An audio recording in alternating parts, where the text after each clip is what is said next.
Okay,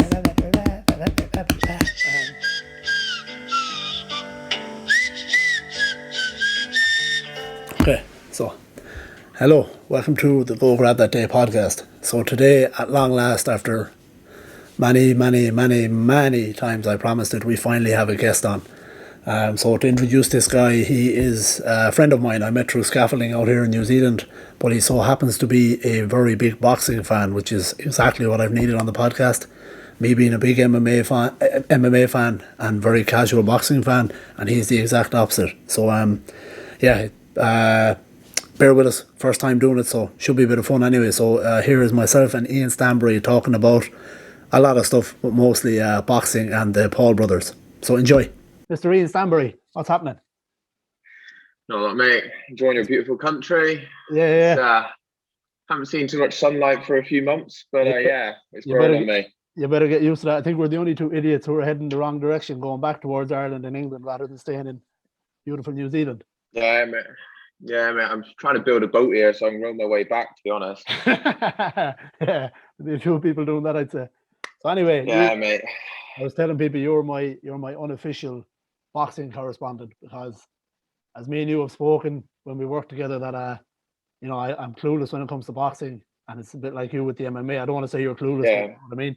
So we bounce things off each other. And of course, the only time I'm bringing you on is to talk about the fucking Paul brothers, which boxing fans what do you say about the Paul brothers?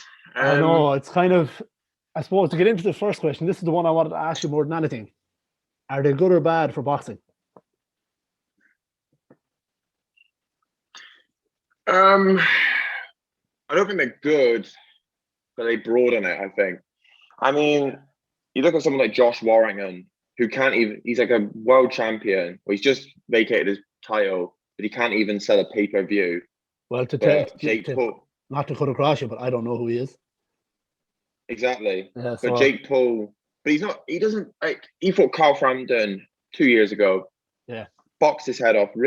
He should be really, but he doesn't talk. He's not a talker. He doesn't big mouth himself over social media. And that's the issue. Jake Paul could now probably sell in the States, for $40 a pay-per-view. Let's say he fights Ben Askren. I mean, it's scandalous, that the fact that he had two fights against an absolute nobody and then a basketball player. That's the McGregor effect, as they say, But I think Jake Paul actually has a bit of promise. I think he's actually not a bad. If you put him in an amateur, I think he'd be actually quite good. Yeah, he has potential. Yeah, I actually watched his fight with Nate Robinson an hour ago, and although Nate Robinson is a basketball player, he was explosive, but he actually had not bad feet, and he actually, for his timing, he can fight backwards very well. I thought that's what a lot of people were saying. Now, to be honest, going into this, I am not a fan of the Paul brothers. I love what they're doing, the way they make money. I wish I could do it, but I'm not a fan. But that guy, Nate Robinson, for me, again, I don't watch a lot of boxing, but he looked like he was dragged out of bed and told, "You've got to fight," and pushed into the ring. Now, that's not to discredit Jake Paul, but Nate Robinson looked like he trained, and apparently he didn't spar at all. Well, no, apparently he was training, not sparring. He was just doing pad work and all that. When was the fight? Was it November? Yeah, it was just before Christmas, I think, wasn't it? Yeah, so I think he started in August. So let's say give him 3 months, and to give him a bit of credit, 3 months of training on pads. I mean, didn't look like he learned anything. He had no technique. All he did was just blast forward. So, I mean, with Logan Paul, I think he's kind of irrelevant now. To be honest, he's meant to be fighting Floyd, but I just don't get that fight, because with Floyd, he's going against somebody so much bigger. He's basically going up against a cruiserweight. And I'm not saying he's going to win. He's not. But I mean, if I was Logan Paul, I would just put him, just let fly. If I was just, not even that, just stick behind a really hard jab. If I was him, I'd be driving to Detroit to see Thomas Hearns and literally just say, "Teach me how to jab," and just stick behind that. And who knows? Like, no, actually, that's the biggest of shit. He's not going to win, but he's not going to win. That's what I wanted to get to. We'll get to the older brother in a minute. But in terms of, let's say, putting the two of them out there, you've kind of answered this already. But Jake Paul is talented. He's explosive, which is, I think, is the best word for him. He's an explosive guy, which that works. You know, if you're explosive, you know, that's something. Now, Logan Paul, which I haven't actually watched any of his fights, but I know he has lost to KSI, who's another one of these YouTube sensations. But in terms, I suppose the question I'm asking you is, are they talented boxers in your opinion? I think they've got, Jake Paul's got potential. I think Logan Paul can obviously fight a bit. Joe Rogan always claims that they were wrestlers and all that. So they've obviously got a bit of a amateur pedigree to them. But Jake Paul maybe can do something against MMA fighters. I'll give him that. Yeah. Like, I think he'll blast Ben Askren, maybe. I don't know. Like, Ben Askren what's he got on his? He's not a striker at all. I mean, no. Watching against Robbie Lawler. Yeah. To make, like, put it this way, if you gave me money and said right now I had to bet, I would bet on Logan or Jake Paul. But the only thing is, which I've said this on the podcast before, to make an argument is Ben Askren is not explosive. You're right. His striking is not good. But in terms of facing strikers, he has seen way more than Jake Paul could ever produce. Yeah, that's true. Like his level of opposition is like, even if you talk UFC alone, like, let's say for his first fight in the UFC, as you said, Robbie Lawler is a monster, a super, no, not the most technical fighter, but a super hard brawler. Yeah, he would beat the piss out of the two Paul brothers at the same time. Now, Ben Askren didn't look great in that fight, but he took a lot of Robbie Lawler's shots. Didn't get knocked out with 4 ounce gloves. And if you go before that, which people forget, is before that Ben Askren was in Bellator and won. And he had a record. Now, I'm not going to have the numbers exact here, but he went something like 4 to 6 fights without being hit once. Did he? Well, I just took it to ground straight away. Just basically stayed away and took it to ground. Now, obviously, that doesn't work. You can't do that. That's what I mean. He's got to engage. Like, the only thing is wrestling is maybe in the clinches. He might be able to tire him out. Maybe after, but maybe, I assume they're doing 6 rounds. So let's say they're doing 6 rounds. Yeah. Maybe 8. Maybe let's say after 4 rounds, Jake Paul might be.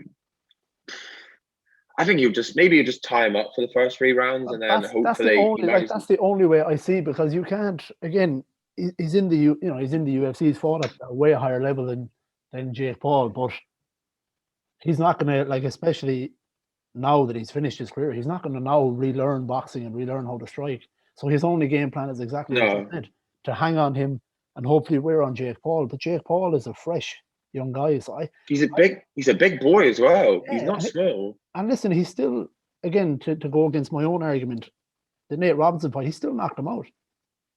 You know what I mean? Do you think, here's a question, would Ben Askren have knocked him out as well as that? God, Ben Askren. Or would he have knocked him out as quickly? Ben Askren and Nate Robinson in a boxing match. My God, I'd rather fucking pour vinegar in my eyes. No, to answer your question, absolutely not. Nah. But see, exactly like that is, it's explosiveness versus a stiff guy. So I can only, like, it's a weird one, because if you listen, I don't know if you've ever listened to Ben Askren. He's a super smart guy, very business savvy. He runs his own wrestling schools, things like that.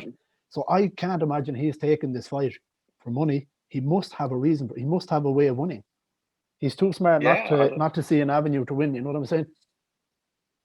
I mean, he can obviously strike a bit, but his wrestling was so dominant in the UFC. Like, he literally had to just take them to ground. Like, it was his last fight where he actually got out wrestled. That was in Damian Maia. Yeah, I mean, apart from that, he's literally he's a bit like Khabib, really, isn't he? Obviously not on his level, but even Khabib is a better striker than him, you know.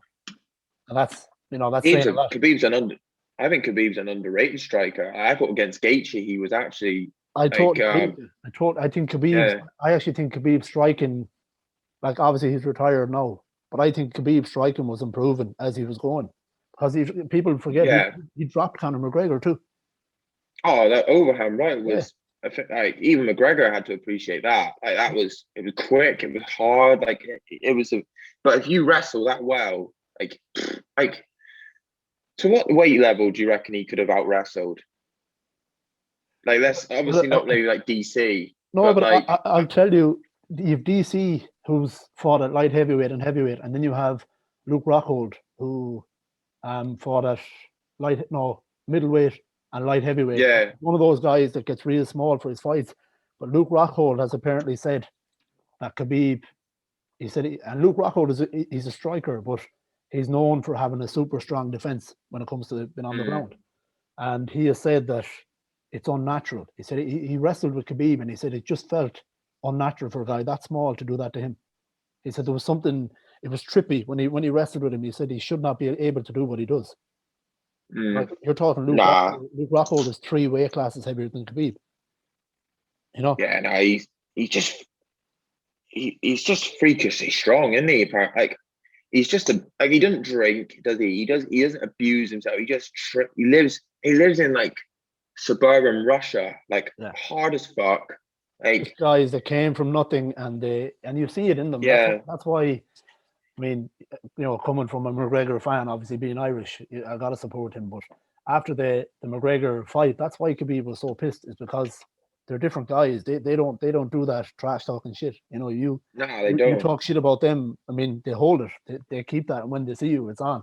That's how them guys work. But There's a fella. Is it Mike Harris? Is he a UFC? He was on. I can't remember his name exactly.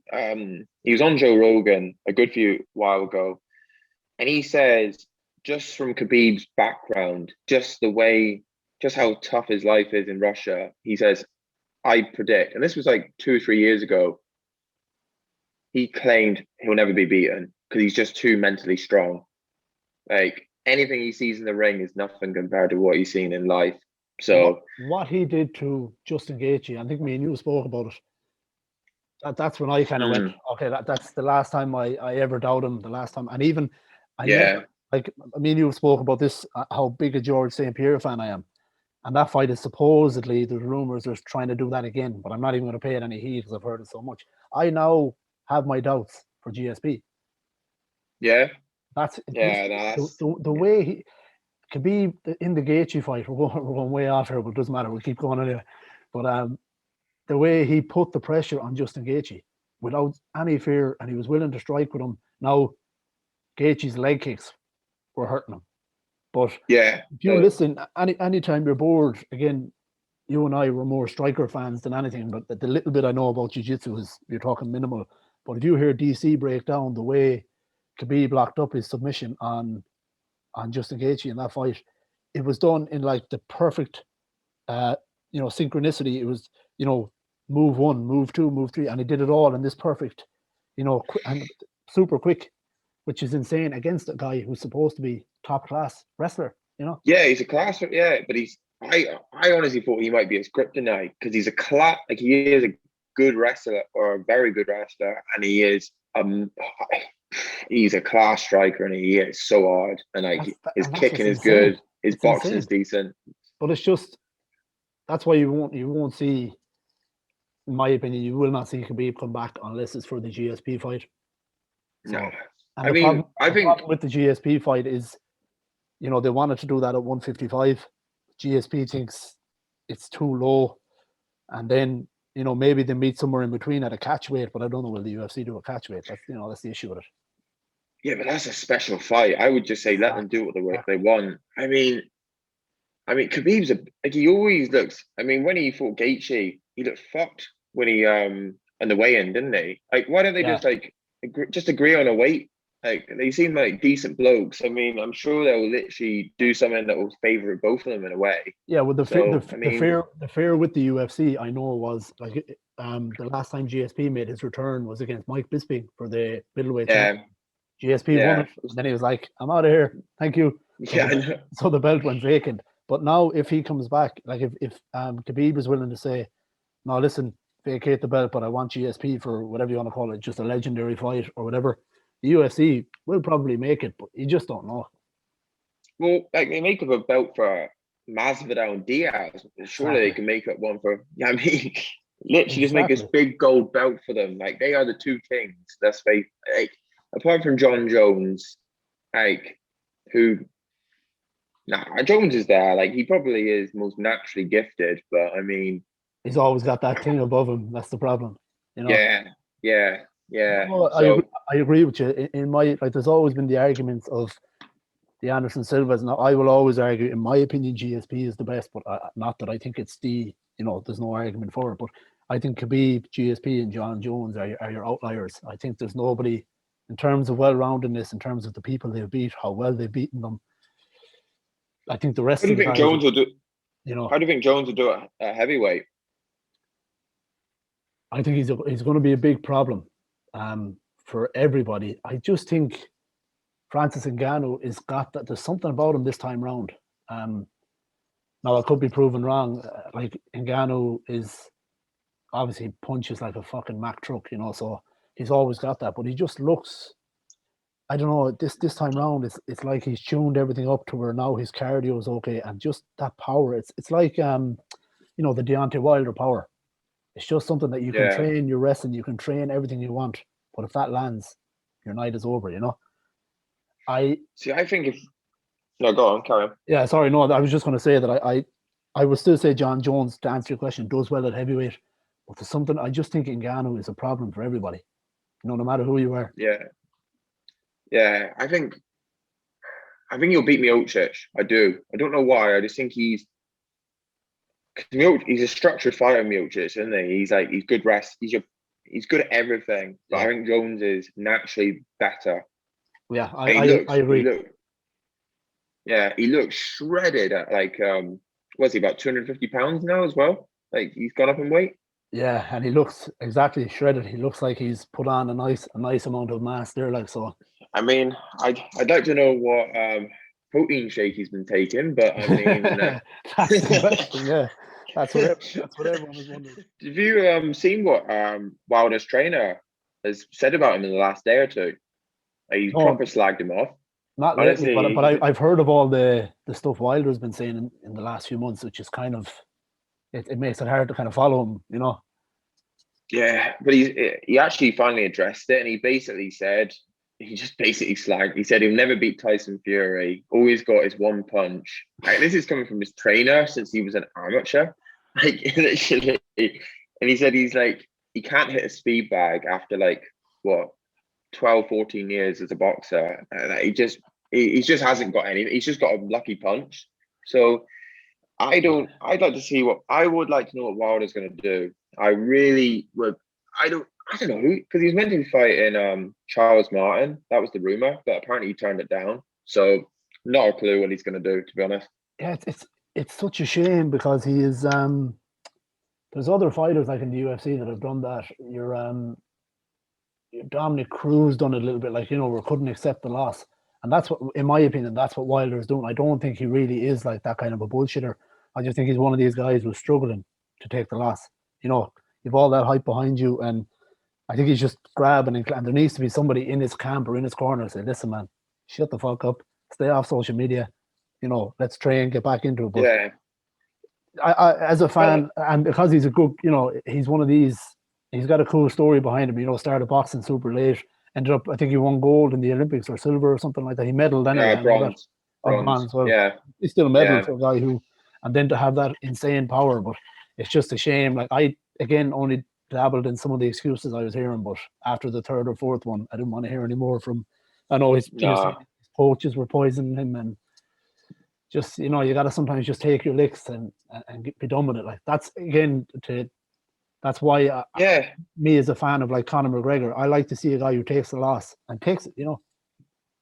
Was like Joshua? Like I'm definitely more of a Fury fan, but you can't say like Joshua after he lost to Ruiz. I mean, he couldn't have taken it better, or portrayed it anyway. Like he was gracious in defeat, congratulated him, and went on and just yeah, that was it. I mean, I think he's so hard done by. I really do. I was actually I just In read Eddie Hearn. in what way?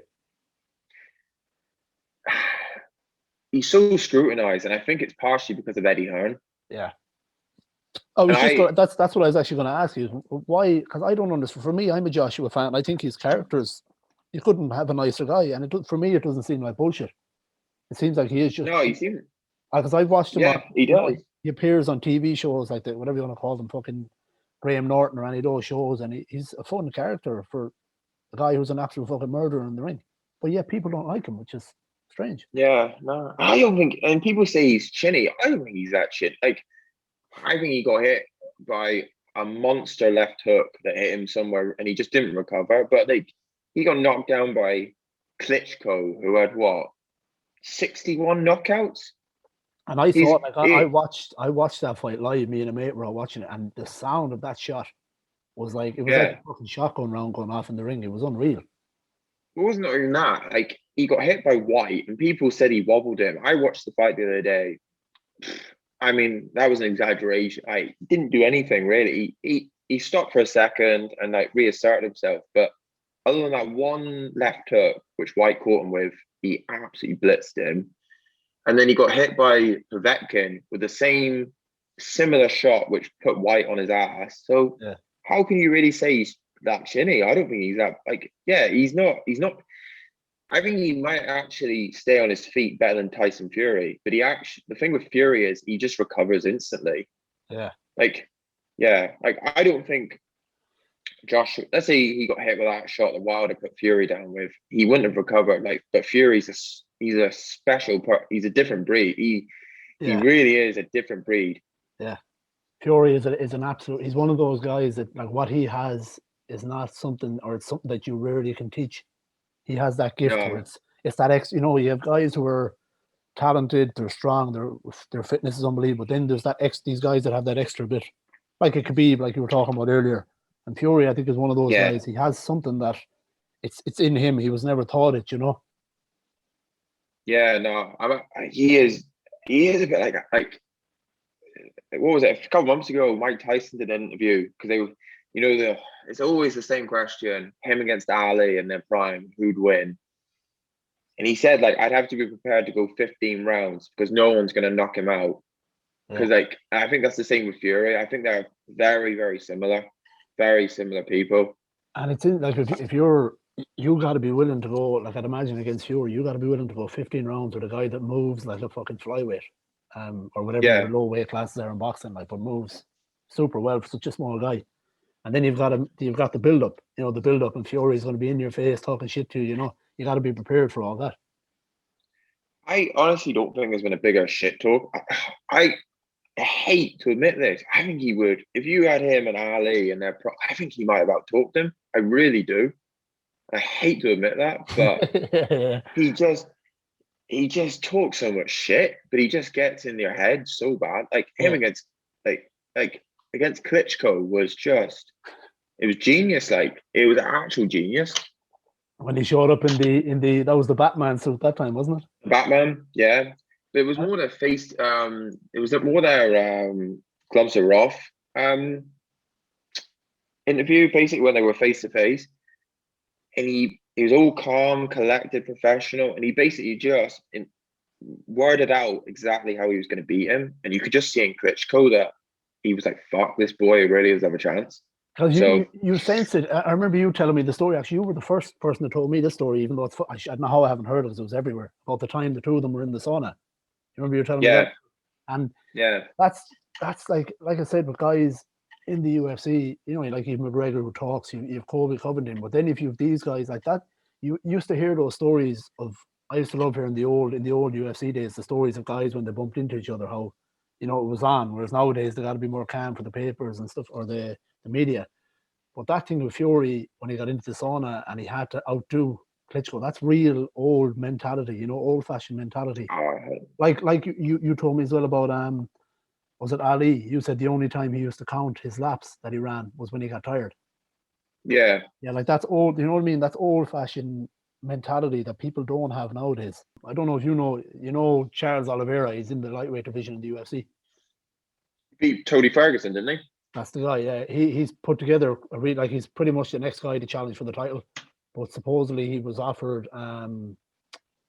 Michael Chandler in 2 weeks' time, and he turned it down. Said he couldn't make weight, which is fair enough. I don't have a big argument against that. 2 weeks is very short notice. But Chael Sonnen had a great piece up, kind of saying his argument against it was, nowadays as a fighter, you need your mouthpiece and your wraps. That's all you got to worry about. If you forget your mouthpiece or your wraps, that says a lot about your mentality, because everything else is done for you. So the point he was making is, how the fuck do you not make weight? That's your job. You got to be, not on weight, but be close to your weight in case you get an offer, Yeah, I know.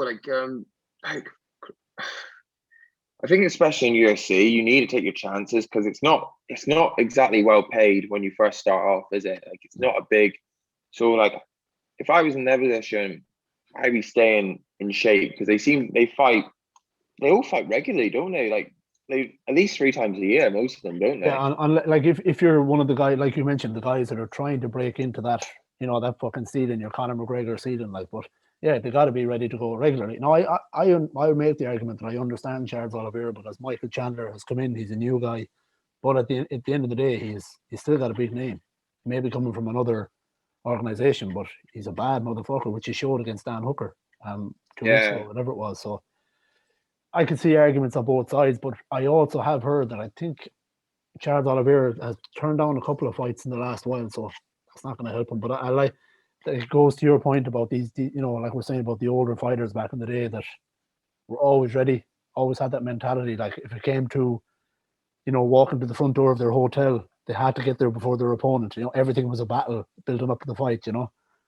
Yeah, no, it's just different, isn't it? Like, and like, it's just the media now, and you're so scrutinized for everything you do. It's just, it's a harder world to be in. Like to bounce off a totally different sport, Michael. You've always got the argument of, now I don't know how much of a basketball fan you are, but I'm not anyway. But I know people used to they used to always ask who's the best, Jordan, LeBron, or whoever. But Michael Jordan has said that he wouldn't survive in basketball nowadays because of social media. So he was kind of putting it out there that he thinks LeBron, should be given credit for that, which makes a lot of sense, in fairness. But, again. Yeah, I don't know. But I've heard, I'm not a big basketball, but I have heard people say 50-50. Jordan is undoubtedly untouchable, and then LeBron is also the greatest. So I don't know. My all my experience from Michael Jordan is fucking Space Jam and that documentary that they had out on Netflix recently. Yeah, so pretty much the same. What was it called? The Last Dance, wasn't it?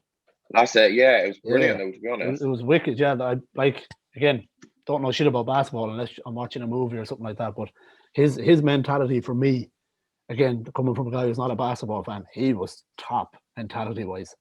You hear what he used to do. Tell you what. Yeah, go on. Could you imagine like putting his mentality into Mike Tyson in his prime?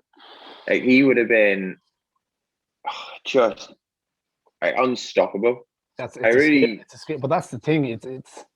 It's always one. It's always lacking somewhere, isn't it? Like, you got a Mike Tyson with the poor mentality. Obviously, Jordan was never fucking lacking, but some of these guys in the older days. Well, the older days, it was not that fucking long ago. Like, but you'd love to kind of put, like, mix up. Like, if you had a Conor McGregor with GSP's ability, like, you're looking at the greatest to ever walk the fucking the greatest fighter. I'd say the greatest fighter in any form of combat sport ever. Exactly. Yeah. That's also what makes the sport funny. You've got these different characters too, like. But to bounce back on, there's another thing I wanted to bounce off. You saw why, you see this thing, the way Logan Paul and Mayweather has been postponed. I did, yeah, I did. It's a little weird. I mean, they're blaming it on. They're blaming it to COVID. Yeah, I mean, they're blaming it on COVID, but I mean, no one's interested. Like, they haven't exactly promoted it, have they? I mean, when he fought McGregor for 1 minute convinced me he was going to win. Just Wow, so like he, it he was. even he even convinced you. Not high. No, that's a lie. He never convinced me, but he just. I don't know. He just talked that much shit. I was just like, I just want to see it, and You're kind of on board with him. like That's what he does. fair play to him. No, there's not. Let's face it. Mayweather went easy on him in the first 5 rounds, let's say, but he's still stuck in there for another 5 rounds when he was pretty much getting battered as well. But he not even getting battered. He was holding his own against. He's the best defensive fighter. I'll never say Floyd's the greatest because he's not, but he's in the top 10. Let's put it that way. He's in the top 10 for sure. I have to say this, or I might get slaughtered off a few friends of mine. But when that fight was building up, obviously, again, not a boxing fan. I'm on the MMA side. I did think McGregor could do it, but again, I fell into the hype of how I was listening to MMA fighters saying how his power, his accuracy is so different, and also the whole thing of even for an MMA fighter, McGregor's fought so differently. So I thought he was going to pose major problems for Floyd. Now, to be honest, my friends had me thinking that he's not going to win, obviously, because I've listened to a lot of my mates are boxing fans, but I was slightly convinced he could. Maybe he could cause an upset. So the thing with the Logan Paul one, what they've done is, I don't know if you know the way they've set up the pay-per-view. Did you hear that? No clue. So what they've done is, like when you want to pay for a pay-per-view, like if me and you are going to pay for a pay-per-view, we're going to do it like when it gets close to the event. But what they've done is, when they first announced it, if you paid for it immediately, you got it at like a third of the price. If you waited a month or two, it was half the price. Then if you waited till before the event, it was your usual price. But because they didn't get such a good amount of people paying for it in the first couple of months, they've postponed it, which is so fucking stupid. Because again, I'm going to pay, like when it comes out, I will absolutely pay for it and I'll watch it, but I'm not going to pay for 3 months before. Yeah. It's just not the way I do it.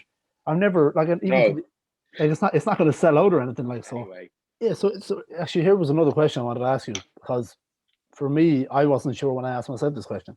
So with lately boxing has gotten excited, even for me, and I don't watch boxing. So I'm wondering, do you think, let's say for a somewhat casual fan, like I wouldn't even say I'm a casual, I'm a little more than that when it comes to boxing, but is it actually getting exciting, or is this Mike Tyson thing and the Paul brothers kind of doing that a little bit? Mike Tyson thinks it is. Like he claims they're bringing boxing back, but no, I don't. I think it's like Canelo is. You got to look at Canelo. Canelo is he's a god in Mexico and even the United States. The lightweight division is seriously good at the minute. Like you got obviously Tank Davis, Ryan Garcia, Teofimo Lopez, still Lomachenko. Like if they fought in a rematch, I think Lomachenko would win personally. Where is Lopez from? He's not American, is he? No, he's not. It's some like. I mean, I think it's around like the Cuban district, like around there. Yeah, so it's not a Mexican. It's not a Mexican background he has. No, I don't think it is. I'm pretty sure it's not. But then again, fucking Cuba breeds some serious athletes as well, boxers and fighters all around. I don't think it is Cuba, but it's around that sort of area. Like it's around that region anyway. So like we'll say he's Cuban for the minute, but I mean, yeah, Cuba's got some class boxers. Like their amateur like back pedigree's unreal. Yeah. Ortiz, who I'm a big fan of, is Cuban. Am I right in saying that? Yeah, yeah. Ortiz. Oh, he's class. Like he's just so old. Yeah, like, yeah. No one knows his age. No, we don't. No, not at all. Like he must be at least 50, or I'd say mid 40s at least, because he is. Have you heard the rumors of? I don't know if me and you spoke about this, but I spoke to somebody about it. I got it from my good buddy Joe Rogan. That the people were saying back in the day that they reckon there was projects done on these young kids and babies in Cuba. And they think that's why some of these absolute fucking monsters are coming from Cuba, like Yoel Romero from the UFC. And you know the story, Yoel, after his last fight in the UFC, that he went to a doctor, or one of his last fights, something to do with his meniscus or something in his eye anyway. And the doctor supposedly called the UFC, called Dana White, and he said, literally word for word, where the fuck did you get this guy? Dana replied, like thinking it was a normal. He said, "Yeah, I know he's a beast." And the doctor said, "No, where, like, really, where did you? I need to know where he came from. This guy's eye has like repaired way more than what a human eye should, and also he's got like extra whatever muscles are in your eye. This guy has got like extra muscles in his eye. He said it's superhuman, the extra like muscles he has." Well, so he's like a bit like a mutant then, really. Basically, he said, if not a mutant, a perfect fucking specimen of human. So not only does he look like a perfect specimen at 74 years of age, but he, which is fucking insane. Well, Romero is a scary fucker, isn't he? Let's face it, he is a monster. I was so hurt. I was like, he's had some boring fights lately, going with the Adesanya fight, but I was disgusted to hear he left the UFC, because I just think I wanted to see what he could do at his age. For me, he could be one of those guys that would be fighting in fucking 10 years still and fighting actively. What do you think about us? He's got a fight coming up, isn't he, Adesanya? Stepping up in weight class, up to light heavyweight. Do you think that fight with Jones will happen? Well, I don't want to say anything because he's got to get past the light heavyweight first. And, if he loses that fight, the Jones thing goes out the window. But if... let's say in theory. In theory, if Adesanya wins this fight, then he has the UFC and the world by the balls, because he can set up John Jones. He actually has John Jones by the balls. John Jones is praying this guy doesn't win this fight, because if he wins it, he has to go back down. He has to go back down, but Adesanya can go up, because Adesanya has fought. He's a skinny guy, but in person, he's very tall, very wide, but wide but skinny. But he has fought heavyweight. Yeah. He has won tournaments, heavyweight tournaments in kickboxing. Now it's much different, but I mean, it's not that weight class. Now, in my opinion, I don't think he beats John Jones at heavyweight. I don't think I don't know. Adesanya surprises me too. Like he's without doubt, Adesanya is striking 0.0. Like he's a new version of striking in the UFC. He's levels above everybody, but Jones just has a bit of everything, and obviously it's at his natural weight, so I don't know. But he has Jones by the balls if he wins this fight. And the thing with this fight is Jan Blachowicz, who's Polish, so he's come from fucking a tough life, like a lot of them, and a hard motherfucker. And he has surprised me too. He's one of these guys who kind of in Blachowicz's last few fights, I have bet against him to lose. But he's just one of these guys who doesn't do much exciting, doesn't do any amazing things to shot, but he wins. Just solid. And he's super powerful. But Adesanya, if it all depends, Adesanya needs to win the battle with the weight. But apparently, Eugene Behrman, his coach, has said that they're not going to put on any weight whatsoever. They're literally going to let Adesanya just have his walk around weight, which is probably just floating. They're not going to purposely put on mass, which is what a lot of fighters do. His striking, he's so fucking, like him against Costa, like he fucking was unreal in that fight. Did you watch? Did you watch any? Sorry to cut across you, but did you watch any of the breakdowns of him and Costa? Not really. No, I just watched the fight. If you get bored, watch. There's two guys. I can text it to you later if you like. But there's Luke Thomas or Dan Hardy. They always break down fights, and when you watch the fight itself, when me and you watch it, he looks amazing. When you actually watch how these guys break it down, how Adesanya gave little signs. There's a thing he does in the fight, which I was in awe watching it when these guys are breaking it down. He does his movement or whatever. I don't want to go into the total breakdown of the fight, but there's a part where he fakes a shot, like he fakes a kick. He keeps throwing kicks towards Costa, and he fakes a couple then. And Costa, starts feeding on the feints. He starts tensing up. And at one time, he switches stance and he does it again. And he just fakes it. He fakes a kick. And Paulo Costa kind of, does that. And Adesanya touches his chest in a motion as if to say, now I've got you. And as soon as he did that, he moved on to the finishing, to finish the fight. His reads are like 10 minutes later. Sorry, go on. Did you think Costa had a chance of beating him? Oh, yeah. I did before the fight, honestly. We'll talk about Max Holloway and Alex Volkanovski again. Yeah, so, again. So like what we were saying off camera, that yeah, the whole thing about people saying, you know, Holloway deserved the third fight and he should have got it. What we were both saying was kind of, it makes no sense, or at least my argument was, you know, to give an example, which I was going to give to you a few minutes ago, Tito Ortiz and Chuck Liddell fought some of the most, they're known as like some of the biggest rivalries in the UFC. And they fought twice in the UFC, Chuck Liddell winning both. And, you know, massive build up to those fights. And then they were slated or set to fight a third time. And it never happened through, I think Tito had to get back surgery or something like that. But anyway, about 2 or 3 years ago, I don't know if you remember, they fought for the third time. In some other organization, way beyond their prime, or at least Chuck Liddell was way beyond his prime. Should never have fought that fight, even in his training. He looked old. But anyway, Tito Ortiz has still been quite active in another organization. But Tito wanted that fight, and Chuck took it because they don't like each other.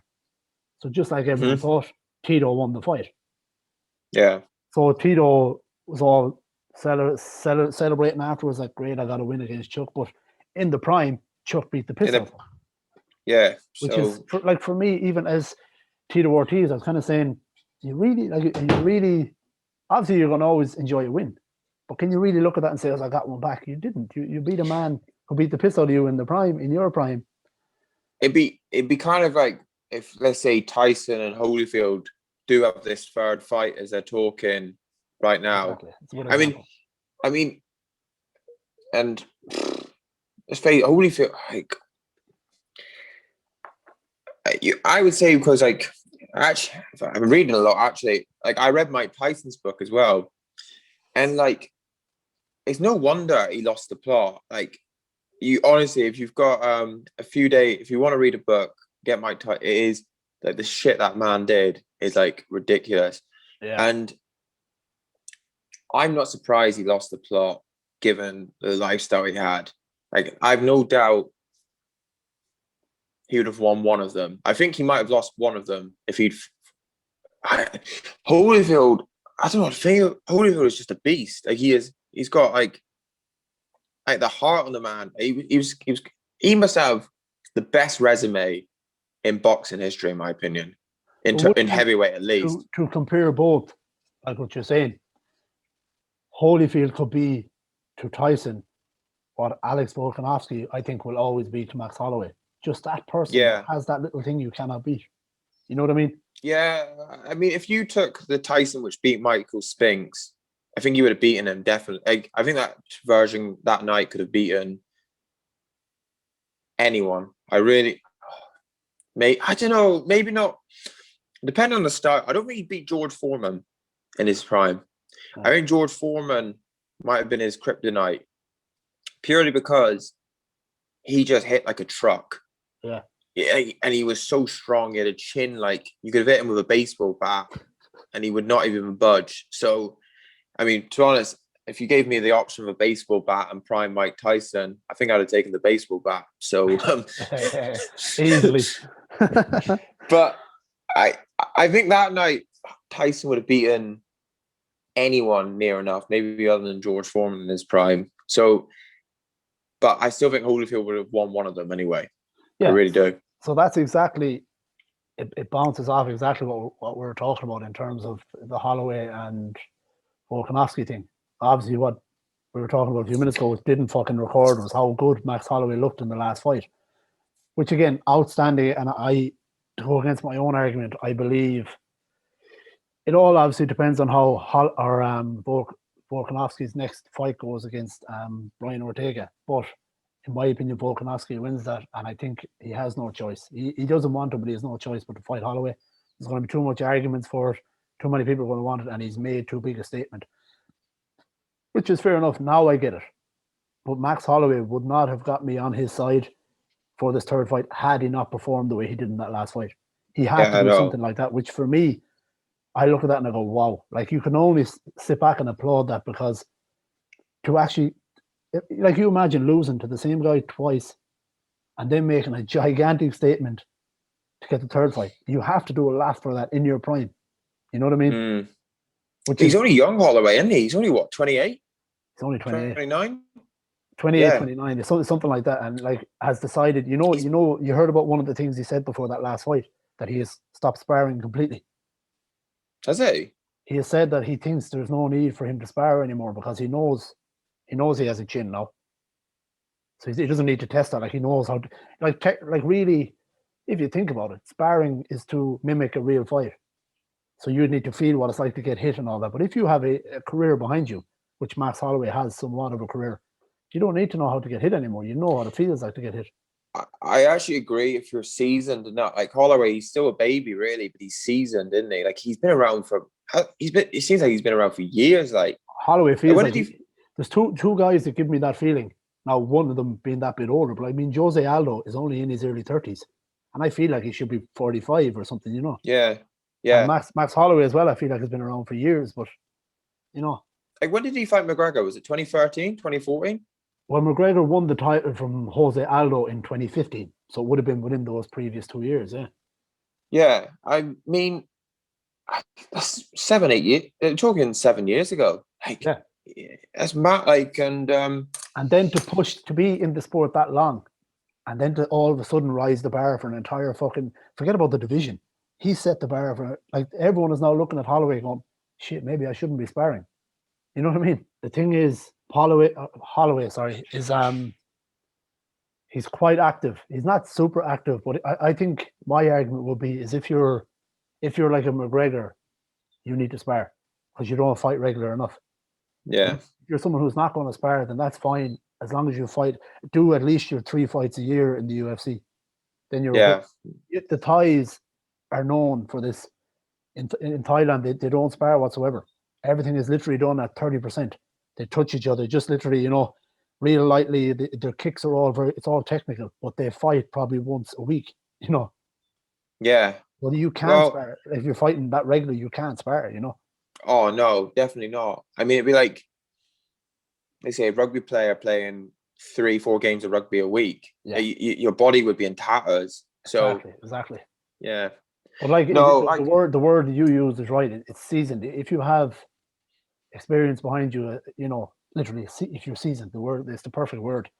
Then maybe you can decide to do something like that. But you got to be sure you're somebody who can then, because at the same time, I would imagine, like for me, I'm not trying to fucking compare myself with any of these guys, but I know I love to hit pads, I love to train, but it's a different fucking story when you're getting hit. Yeah, all that shit you think all of a sudden goes away. So yeah, well, pads don't hit back, do they? Exactly.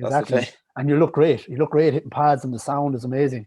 When you got somebody moving and swinging fucking haymakers back at you, it's a little different. You're like, hey man, what are you moving for?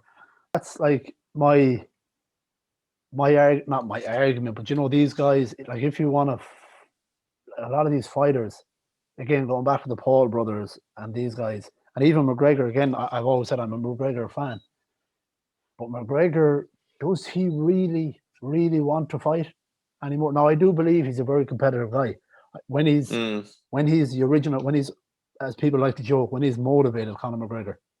And Conor McGregor's coach is one of the most underrated guys, in my opinion. I've read his book, it's really good. But a motivated McGregor is really good. But put it this way, for me, how fucking motivated would you really want to be if you're living the life he's living? Now you know the old saying, what is it? It's hard to get up and run when you're sleeping in silk sheets. It was a boxer that said that, wasn't it? Something like that, something along those lines. Anyway, yeah. I mean, he's making a fortune from his whiskey. And I've noticed a lot. He's sponsoring a lot of fights, isn't he? Even a lot of boxing fights. Yeah. A lot of boxing fights. I think he sponsored Wilder Fury too. He was the main sponsor. He fucking did, actually. Yeah, I do remember seeing it. I'm fairly sure he was, and like, he's obviously a crafty businessman, isn't he? Like, he's a smart fella. So I mean, I'd like to see him fight. I'd like to see him fight Poirier maybe once more. I'd like to see that. While we're on that, actually, because it's a good question to ask you. What did you think of the Poirier McGregor fight? I had an argument with a friend of mine. He's brilliant. He's one of the guys who's always gives me good content to talk about, because he's one of the few people who's always thinking I should talk about this, or I love when someone has an argument with me. But shout out to Andrew McDonald, but he argued against me that he thought McGregor just basically didn't look hungry. He doesn't think he has it anymore. My argument was I thought McGregor looked fucking brilliant for that first round. I thought he looked He really good. did. Yeah, I thought he looked sharp. But No, he the leg kicks, that was the only issue. But anyway, what was your opinion on it? yeah, pretty much the same. I thought he's got a really wide stance, hasn't he? Yeah. Like, he's so easy to leg kick. Yeah. But the problem is with that, he is all what people forget is like those videos going around. And again, this is the guy I was telling you earlier to watch his breakdowns. Dan Hardy, he's the best breakdown for MMA fights ever. He's just so smart, but he's like yourself. He's an Englishman, but he's fucking really good to break down fights. He's just super smart, and he picks on like little details that you would never see, or at least you and I would never see. But people were kind of saying how McGregor's stance was not the way it used to be, and he used to be moving and bouncing. What people forget though is McGregor has always fought. Like McGregor is southpaw. Yeah. Poirier is a southpaw too, which is quite rare for McGregor. It's rare in general, as you know. It's orthodox or your usual. It's the most common thing, but which Dan Hardy pointed out is people got to remember like he has to change his stance for a different fighter. Now he did. What I didn't like was McGregor wasn't using his kicks as much, and he has said himself that that he kind of had a more boxing stance. But what he also said, which if you like, I watched the fight live and I rewatched it a little bit afterwards. He wasn't checking the kicks, and obviously checking, turning your shin out so you clash shins. But he said he did check a couple of them. What the problem was Poirier just had the perfect angle to still catch the meat of the calf. So even when he checked them, Poirier had already done a little damage, and it just added up. But I thought, like, I remember I was here watching it with Big Ken, and we were saying, like, we were both celebrating, like, fuck, he looks great, because he was just, perfectly out. He was just out of the way of Poirier's shots, and then he'd land and he'd move, and I thought he looked really good for that first round. But just the leg kicks caught up with him. Yeah, he just looked. But you got to think, how many times has he fought? I mean, he got since, was it Eddie Alvarez?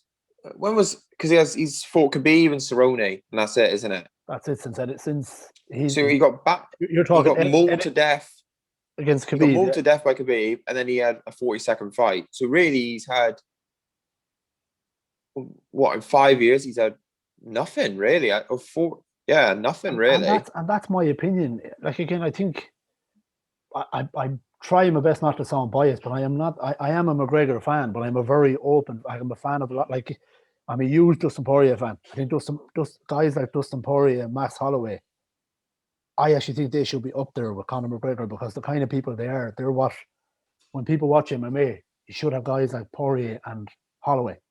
They're the kind of guys that should be leading the way for MMA, because they're such good characters. They do good things. But anyway, just because I don't always sound biased towards McGregor, but before this fight, I was super apprehensive. I wanted him to win, and I thought because he'd already won previously, but Dustin Poirier was a million miles ahead of the guy that he previously fought. And I put up a video on the Instagram. I know you're actually not on Instagram, but I put one up basically saying, because I've seen so many friends of mine, and even like people were saying, one comment I wanted to share and actually put it out there, but I was afraid in case, I fucking got in trouble and shit like that.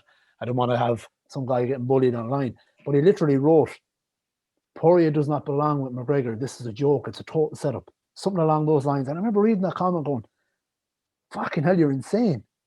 This is Dustin Poirier you're talking about. Like, so that's when I saw that comment, I was like, okay, I got to put up some sort of video. And the only thing I said, I finished the video with saying, do not be fooled by the comments online. Dustin Poirier is a bad motherfucker. Now, I would have leaned a little bit, even if somebody told me to bet, I would have leaned a little bit towards McGregor, but I was by no means shocked that he lost at all. No, like where I was working before, I've literally just left there. It was a couple lads, and they said he'd spark him out in one round. And I said, honestly, like, you can't be sleeping. Like, who's he lost to in like the last 6 years? Khabib, that's it. He's had fights with Hooker, Hooker. Who else? He's Holloway. He beat Eddie Alvarez. He beat Dan Hooker. Alvarez. He beat Gaethje. Justin Gaethje. Yeah. He beat Max Holloway, albeit Max Holloway stepping up a weight class, but still. So he's fought some class fighters, and exactly. I mean, yeah, and now he's beating McGregor. So he's beating everybody. But I mean, I wouldn't even put Ferguson in there now. Like, Ferguson's done, isn't he? I've always argued for the whole Ferguson versus Khabib thing, but I think what has happened to Ferguson is time has caught up with him. Now, what I don't like as well, which we'll get back on to McGregor in a minute, but people are, again, it's typical fucking idiot fans. Oh, Ferguson is done. He's not done. You know, give him a chance. The guy has fucking gone on runs for years and then he loses. But I think he could be a case that maybe time has caught up with him and the wars have caught up with him. You know what I mean? Oh, but like he is like the punishment he took in the Gaethje fight. Exactly. It's no human should take that to the brain. Exactly. Like but people need to give him, you know, the benefit of the doubt. Give him another fight or two and then judge him. But don't shit on him because he's lost. And like again, to go back to the McGregor thing, but this is who McGregor is. You've got such a big name when you do all that shit talking that people want to shit on you when you lose. After, like I said, building up to that fight, I was apprehensive 100%. I was thinking, you know, people need to stop shitting on Poirier so much. And I was not shocked when he lost. But after that fight, I was way more happy for McGregor to be back than I was before because he looked good. You know what I'm saying? Yeah. For me, I would like to see him, absolutely. I don't want to see him done. I want to see him forget about fucking boxing. Come back, fight somebody else because he's still able to mix it up in that division. Yeah, no, look, McGregor is always be competitive, but like you say, if you've got 100 million quid in your bank already, I mean, is there any need really? That's the thing, and that is the question that like people need to realize. He's not like McGregor is an amazing fighter. It's just whether he's hungry enough. Like I saw videos, and you may have seen them yourself. I follow John Kavanagh, who's his coach. He's an amazing character, really, really good dude. But the two of them were sitting on the yacht in the middle of, you know, the ocean in Abu Dhabi, outside the fucking, you know, the arena where it's going to be fought. And I'm looking at this going, man, how do you sit on the yacht in the middle of that beautiful ocean, tanning yourself? You got to go to war. You got to go to war that week. No, maybe like he didn't look like he was ill prepared. He just didn't. He made a mistake in the leg kicks. You know what I mean? He did. He just hit him. He just caught him right with the leg kicks. It basically just paralyzed him, really, didn't it? He couldn't do anything. So, but I didn't think his defense was like when Holloway. He didn't put his guard up or anything. He didn't really defend himself that well. I don't think. For me, what happened was McGregor's he's not a defensive guard guy. If that makes sense to you, McGregor's a movement guy. And when your leg goes, and again, calf kicks are reasonably new in MMA. When I say they're new in the sense of everybody's using them now. Once upon a time, people would say, like even in Muay Thai now, they tell you never kick low because, you know, you're going to hit the shin and fucking snap your own leg. But the truth is you can catch the calf if you get the right angle.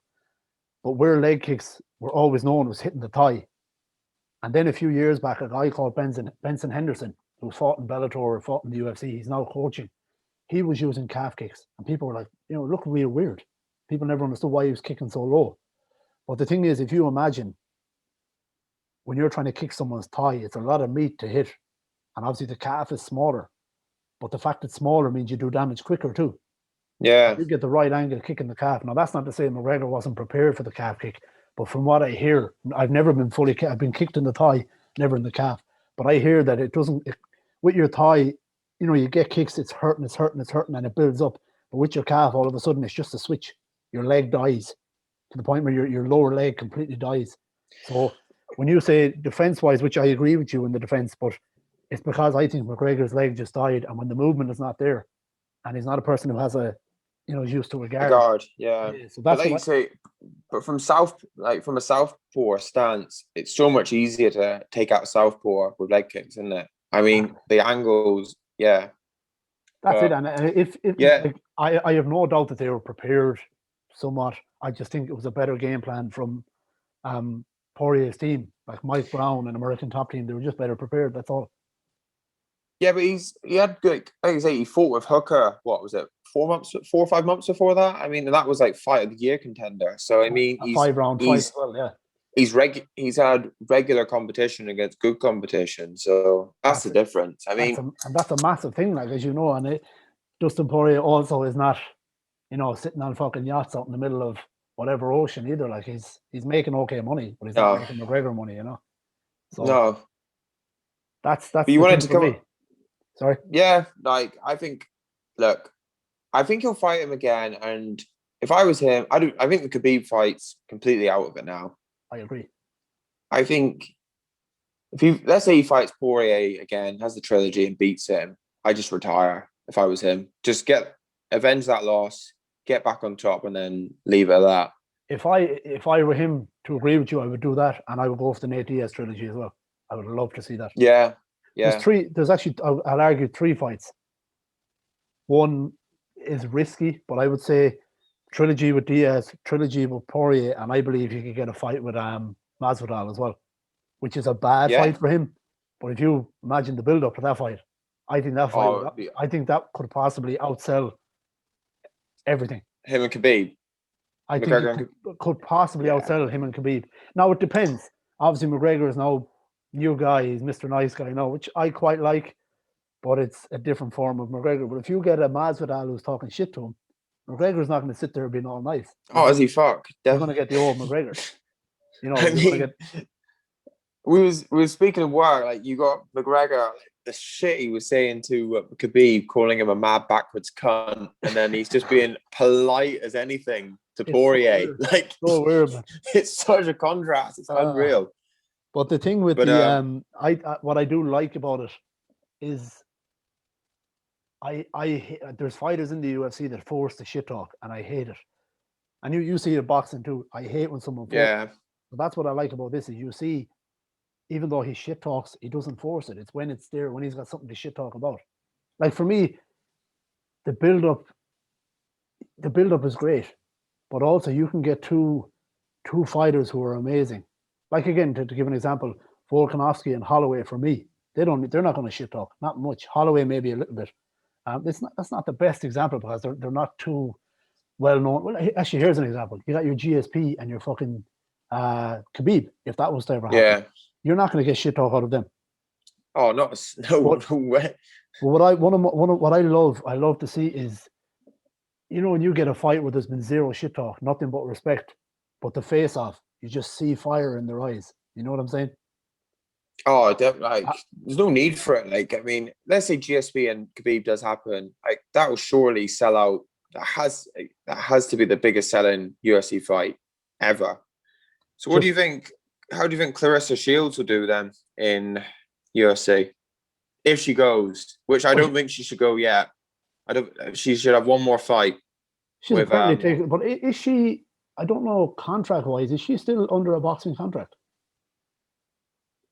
I don't know, to be honest. I don't know that either, but I know, she's training out of John Jones's camp, same camp. Is she? Yeah.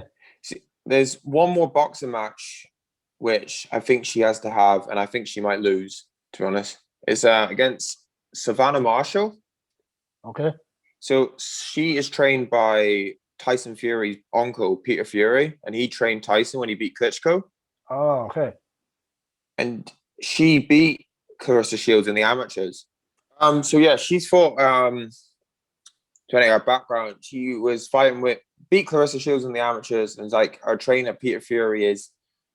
I think he's one of those underrated boxing brains in the world. Like he is, and I think if she went to UFC without fighting her, it would be a shame. Let's put it that way. Yeah, because I have only, to be honest, my boxing knowledge of Clarissa Shields is I always remember there being talk of people wanting her to fight Amanda Nunes, and so that's when I started following Clarissa Shields, and then I've noticed. I would imagine the fact she's training with it's Jackson Wink in Albuquerque, who was John Jones's team. I'd imagine the fact she's training with them, she has to be out of her boxing contract. Because is she American or is she from the UK? No, she's American. Ah, okay. So maybe that's a bit. Yeah. So she's she hasn't even had that many professional fights, but she is good. There's no denying she is. She has a huge amateur background, doesn't she? Oh yeah, huge. Yeah. But like I say, she still lost to Savannah Marshall, and she's never avenged it. So I'd like to see that fight. I'd love to see her in the UFC. I think her against Nunes, I think Nunes would decapitate her, to be honest. It's like in my opinion, it's like I just think Nunes is one of these. It's time, just leave. You're too good. Give these other girls a chance. That's my honest opinion. Nunes is a different breed, man. Different breed. She is a monster, isn't she? Like she is. Like, did you see that Dana? Going back to the Paul brothers, that Dana White said Nunes would knock out Jake Paul. Yeah, that's not a lie. Like that's no, I actually think she would. That's an absolute fact. She is a monster of a woman. Like that was my argument. Remember we were talking earlier about like that fucking idiot Stephen A. Smith.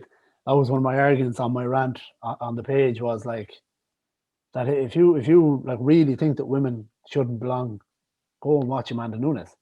I mean, there's men, and I firmly believe this. There's men in the UFC that wouldn't hang with Amanda Nunes. Well, then let's say, how about Ben Askren and Amanda Nunes in a boxing match? Ben Askren having to come down to Nunes' weight. Nunes beats the piss out of him. Yeah. All right, then let's put them ability-wise, pound for pound. Ben Askren and Amanda Nunes. Yeah. Oh, if you want to say like pound for pound, easily Nunes, yeah. Because yeah, Nunes is exactly. so much more well-rounded. She's when she knocked out who isn't she knocked out? Like, well, to give you let me return the favor to you. You gave me the background of Clarissa Shields. So here's my argument always about how what kind of irritates me a little bit is people always go, the woman goat is Amanda Nunes. But I think the term goat has to mean what it means, you know. In my opinion, Nunes, which we said earlier about who we thought were the greatest of all time, I would put Amanda Nunes up there with your GSPs, your John Jones, and your Khabibs. Like if you look at her actual list in terms of greats, now obviously she's in the women's division, so it's a bit newer in the UFC in general, in fighting in general. But it doesn't matter; you can only beat who's in front of you. But she is beaten, yeah. Like supposedly Ronda Rousey, who was the woman who opened the door for women. Who Joe Rogan claimed would beat up Floyd Mayweather. Well, she fucking would if it was an MMA fight, but not a boxing fight. Oh, 100%. But in a boxing match, he claimed this. No. Yeah. Unfortunately, the game caught up with Ronda Rousey. But that's what the amazing thing is about it is, like again, if you look at like Nunes' list, Ronda Rousey was one of the greatest of all time in women's. And like people forget about because they dislike her. But the truth is, and I've read her book, in mentality-wise, Ronda Rousey was another Mike Tyson. And people don't know that. She truly did not know how to lose. Losing was like, you die before you lose. So that's what people don't realize. And she was a shit talker, so people wanted to kind of pile shit on her when she lost. But anyway, Nunes beat her. Nunes beat Miesha Tate, Holly Holm. And then she also beat, who was the one, people were always trying to set up Christina Cyborg versus Ronda Rousey because these were the greatest of all time at the time. Nunes knocked out Cyborg, who people never did. One round. In one round. And I remember, I always like to share this because me and my brother were heading to this fight and I picked, against everybody else, I picked Nunes to win that fight. Simply because Cyborg was way more powerful. But Nunes has this thing that, you know, she swings, but her accuracy she never like loses her accuracy for her power, if that makes sense to you. You know, you get swing, her accuracy always stays. It's like her accuracy is always before her power, which you don't see in a lot of fighters. And when they really want to up their power, the accuracy loses a little bit, if that makes sense. But well, look, Nunes, probably, if I was Dana White, I would actually almost tell her to step. Let's say, imagine this: Clarissa Shields comes in, or Nunes retires. Clarissa Shields comes in, takes over the division. Like Nunes would have to come back. No, that's spot on, and I appreciate you coming on, man. It's been fucking brilliant. You're more than welcome anytime. So I'll definitely be hitting you up for another podcast sometime. Dead on. I'm going to be your Brendan Shaw, 100%. Cheers, bro. I appreciate you coming on. Take it easy. Cheers, mate. Cheers. Bye. And so that was myself and my good friend Ian Stanbury. I hope you guys enjoyed that. It was something a little different. First time doing it. He's on the total other side of the world and doing it through Zoom. So any little glitches or stuff like that, I'm sure you will forgive us. But I'm hoping to have Ian on a little bit more, as he has a lot of the same interests I do, and he likes to talk a bit like me. So yeah, I hope you guys enjoyed that. It was a lot of fun for me. It was nice to have someone to bounce off, and like I said, hoping to have Ian on a bit more and some other people. So I finally got a guest on. So we're getting big, guys. Joe Rogan, we're fucking coming after you. Go grab the day, guys. See you later.